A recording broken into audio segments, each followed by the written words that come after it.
মা মা দেখো আজকে কেয়ারটা পেয়েছি। কি এটা?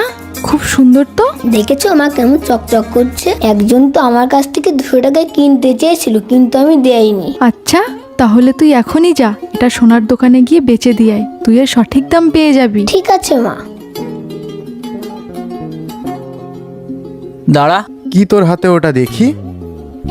দৌড়াতে দৌড়াতে কোথায় যাচ্ছিলি এই ফালতু জিনিসটা নিয়ে? মা বলেছে এটা স্বর্ণকারের দোকানে বিক্রি করতে, তাই এটা আমি বিক্রি করতে নিয়ে যাচ্ছিলাম। তুই কি ভাবছিস স্বর্ণকার তোর কাছ থেকে এই ফালতু জিনিসটা কিনবে? 1 টাকাও দেবে না। যা, তার থেকে এক কাজ করে এটা আমাকে দিয়ে দে, আমি তোকে 1000 টাকা দিচ্ছি। শুক্রিয়া ভাই। আরে কেউ বাড়িতে আছো? হ্যাঁ ভাই, বলো কি হয়েছে? মা কালকে এনারা এই পাথরটার জন্য আমাকে 200 টাকা দিচ্ছিল।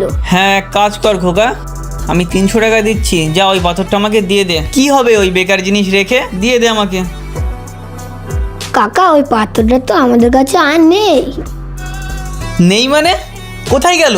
আমি ওই পাথরটা নিয়ে সোনার দোকানে বিক্রি করতে যাচ্ছিলাম, রাস্তায় একজন ওই পাথরটা আমার কাছ থেকে 1000 টাকা দিয়ে কিনে নিয়েছে। ছি, ওই পাথরটা তুই 1000 টাকা দিয়ে বিক্রি করেছিস? তোকে বোকা বানিয়ে ওই পাথরটা কিনে নিয়েছে। জানিস ওটা কাচের টুকরো নয়, হীরা ছিল। যদি সোনার দোকানে বিক্রি করতিস তাহলে লাখ টাকা পেতিস। তোকে ঠকিয়ে নিয়েছে। আচ্ছা ওটা হীরা ছিল?